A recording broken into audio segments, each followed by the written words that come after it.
Hi friends, good morning. This is Shrikant. Today I will explain about visual level filters in Power BI Desktop. Okay.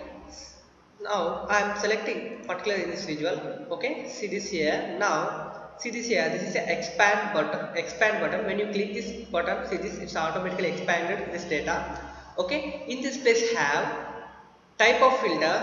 When you click this drop down, see this here. Now available advanced filtering and next one is basic filtering and next one is top end filtering. Okay, see this here. Now I wanted to now let's check this advanced filtering. See this here. In this place show items when the value.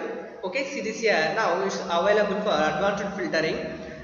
Does not contain start with, does not start with, is not, is blank and is not blank options available here. Okay, next go to basic filtering. See this here. Now it's available for basic filtering particular in this chart. Okay, see this here. Now I am selecting Pasio and VTT. Okay, see this here. It's automatically applied only particular in this visual. Okay, next to go to top end filter. See this here. Now in this place available for show items.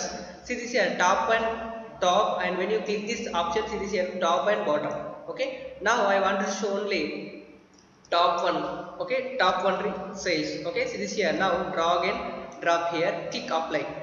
See this here, top one is Pasio, so it's automatically showing Spatio data. Okay, bottom. Okay, when you click select this bottom, click this bottom. See this here, now automatically showing bottom sales. Okay, this is visual level filters in Power BI Desktop.